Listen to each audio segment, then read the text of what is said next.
Lalu Yuchai teringat saat Kinsen menceritakan perihal cekikan di lehernya dan ukuran bekas cekikan hampir sama dengan bekas tangannya, seolah-olah ia yang mencekik dirinya sendiri. Apakah mungkin Kinsen dibunuh oleh dirinya yang lain? Yuchai bertanya-tanya dalam hati. Sepertinya aku harus pergi ke pabrik itu lagi untuk memastikannya. Lalu keesokan harinya diperlihatkan sebuah uang yang terletak di depan pabrik itu. Lalu ada satpam Liu Pugui yang melihatnya. Saat uang itu akan diambil, tiba-tiba uang itu terbang dan menjauh. Di saat Liu Pugui teralihkan, Yuchai cepat-cepat masuk ke pabrik itu. Dan sangat cerdiknya Yuchai, si uang itu diikat di ekor anjing agar Yuchai bisa leluasa masuk.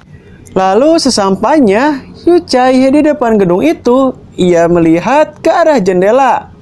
Seharusnya di arah jendela itu sesosok wanita yang menitip Kinsen, ujar Yuchai. Sambil melangkah ke dalam dan menelusuri pabrik itu, Yuchai bergumam di hati. Seharusnya apa yang dikatakan Kinsen ada di ruangan ini. Sambil memperhatikan area sekitar, Yuchai berpikir, aneh, sama sekali tidak ada apa-apa. Lantainya pun berdebu dan tidak ada tanda-tanda siapapun pernah berada di sini sebelumnya. Dan tempat ini begitu pengap. Apakah ada seorang wanita yang mau tinggal di tempat seperti ini? Di saat Yuchai sedang memperhatikan pabrik itu, ia teringat dengan ucapan Kinsen dan dia melihat seorang wanita aneh yang memanggilnya di jendela lantai 3. Aneh, jendela lantai 3, sedangkan gedung ini hanya memiliki 2 lantai saja.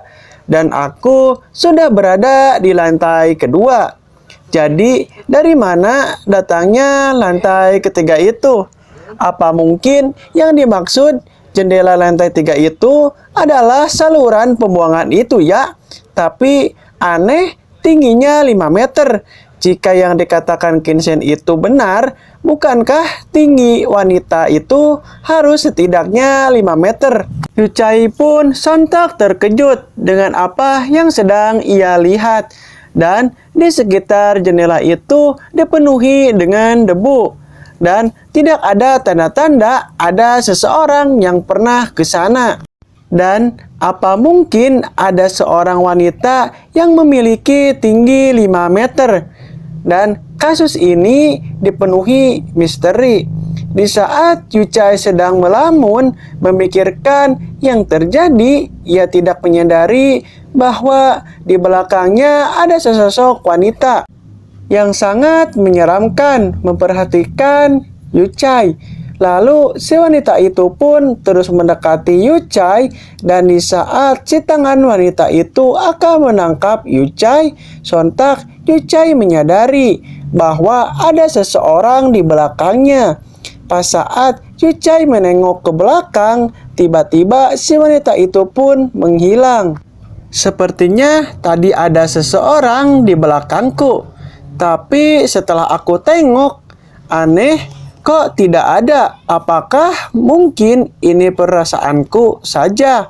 Ujar Yuchai. Setelah masuk untuk menginvestigasi pabrik itu, Yuchai langsung keluar karena tidak menemukan petunjuk apapun tentang misteri kematian Kinsen. Saat baru keluar dari pabrik itu, Yuchai terpergok oleh Liu Pugui. Ia dimarahi sambil ia berlari dikejar Liu Pugui. Setelah mencari petunjuk dari pabrik, ia langsung datang ke alamat pemilik pabrik itu dan ia berharap Pu Daseng memberi sedikit petunjuk. Sesampainya ia di sana, Yuchai bergumam dalam hati. Seharusnya ini benar rumah Pu Daseng, karena alamat itu menunjukkan ke rumah ini. Lalu Yuchai coba mendekati rumah itu dan ia langsung menekan tombol bel yang ada di sana. Di saat Yuchai sedang menekan tombol bel itu, Tiba-tiba, ia dikejutkan dengan seorang wanita dari arah samping rumahnya dan ia menanyakan tentang keperluan Yuchai ke rumah ini. "Aku di sini untuk mengunjungi Pak Pu," ujar Yuchai. Lalu wanita itu pun memberitahukan bahwa Pak Pu baru saja meninggal karena serangan jantung beberapa hari yang lalu. "Apakah kamu tidak tahu perihal itu? Karena kamu datang ke sini dan membunyikan bel." Lalu sontak Yuchai terkejut saat mendengar apa yang wanita itu katakan. "Kalau begitu, di mana keluarga Pak Pu?" ujar Yuchai. "Pak Pu dari dulu tinggal sendirian, dan dalam waktu 20 tahun ia tinggal di sana. Dia tidak pernah berhubungan dengan siapa-siapa. Setelah dia meninggal, beberapa saudara jauhnya datang untuk mengurus pemakamannya." Lalu wanita itu pun menanyakan, "Apa hubunganmu dengannya? Dan tingkahmu sangat mencurigakan. Apakah kau berencana masuk diam-diam dan mencuri sesuatu?" "Haha, tentu saja tidak, Nona. Lihat saja wajahku ini, yang polos dan tanpa dosa. Bagaimana mungkin aku masuk dan mencuri barang?" Lalu Yuchai menjelaskan perihal kedatangannya ke sana.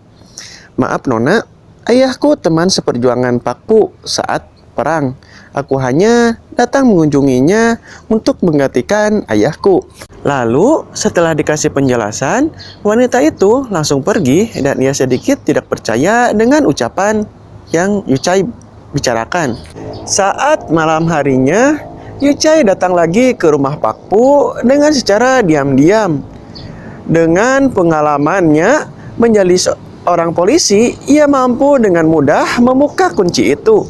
Sesampainya di dalam, Yuchai langsung menghidupkan senter dan mengamati sekitar. Pudaseng baru saja meninggal dan saudara jauhnya yang mengurus pemakamannya. Pasti barang-barang di rumahnya belum dipindahkan, pikir Yuchai. Dan benar saja dugaan Yuchai bahwa barang-barang Pak Pu belum dipindahkan karena tidak perlu lama Yuchai menemukan sebuah buku catatan milik Pak Pu. Dan saat dibuka, benar saja isi dari dalam catatan itu tertulis awal dari permasalahan ini, yang dimana asal dari permasalahan ini adalah saat Lilan Hua pulang dari pekerjaannya di luar kota. Dan dari sana pula kematian terus merambat sampai saat ini. Dan setiap orang yang melihat arwah Lilan Hua akan meninggal. Dan ini adalah catatan nama-nama yang sudah terkutuk. Istriku, Liu Guji, Satpam, Chen Limin, pegawai Kijan Jaodi Li Shansan. Dan di lembaran berikutnya diperlihatkan gambar istri Pak Pu yang sangat aneh dengan muka pucat, badan hitam. Lalu catatan di bawahnya menjelaskan bahwa selama 20 tahun ini istriku meninggal, aku sudah melihat paling tidak 5 kali. Tubuhnya hitam dan wajahnya pucat. Setelah bertahun-tahun wajahnya tidak pernah berubah. Tapi dia terlihat tidak memiliki tenaga.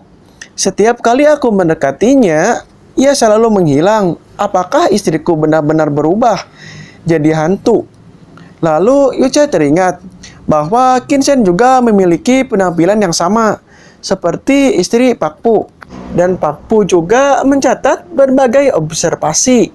Dan bayangan gelap itu hanya menghantui di malam hari. Tidak mungkin melihatnya di siang hari.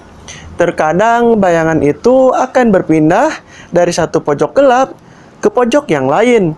Dia tidak memiliki pikiran dan sepertinya tidak menyerang. Sebelum setiap orang meninggal, mereka memiliki mimpi buruk yang sama.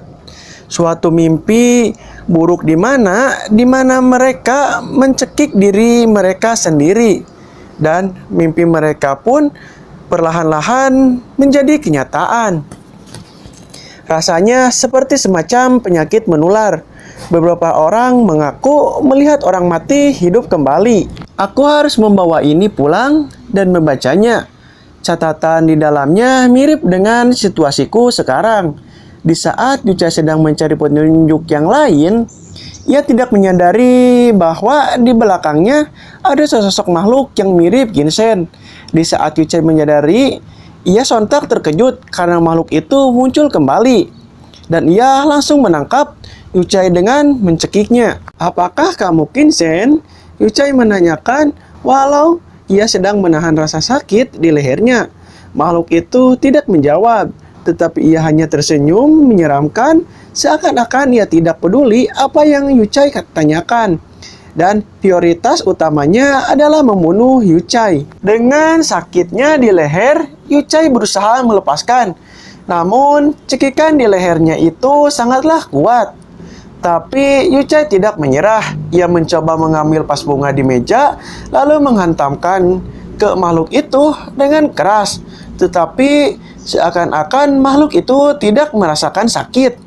Walaupun Yucai mencoba menghantamkannya beberapa kali dengan sangat keras, tapi bukannya merasa sakit, makhluk itu malah tertawa, sangat menyeramkan. Di saat Yucai udah mulai pasrah dengan keadaan, tiba-tiba ada seseorang yang berlari dan menghantamkan kepala makhluk itu dengan kakinya, sehingga si makhluk itu melepaskan cekikan di leher Yucai dan terpental jauh. Dan diperlihatkan sesosok wanita cantik yang menolong Yucai. Lalu Yucai berterima kasih kepada wanita itu dan menanyakan identitas wanita itu. Lalu si wanita itu pun memperkenalkan dirinya bahwa dirinya bernama Zheng Meng dari Biro ke-749. Apa? Ke-749? Yang khusus menangani kasus paranormal? Apakah biro seperti itu benar-benar ada? Tetapi menjawab pertanyaan dari Yucai. Malah ia menyuruh Yucai bersiaga akan kemunculan makhluk itu lagi. Lalu Zheng Meng menanyakan perihal makhluk itu yang sangat aneh dengan badan yang sangat lentur seperti tidak bertulang. Yucai menjawab pertanyaan dari Zheng Meng. Dia datang dan pergi tanpa bayangan dan aku tidak tahu kapan dia muncul dan datang di sebelahku. Dari di depan mereka terdengar suara tertawa yang wujudnya tidak terlihatan. Lalu Yucai memperingati Zheng Meng untuk dengan tempat-tempat kegelapan. Perhatian mereka fokus ke depan tanpa mereka sadari makhluk itu sudah berada di belakang.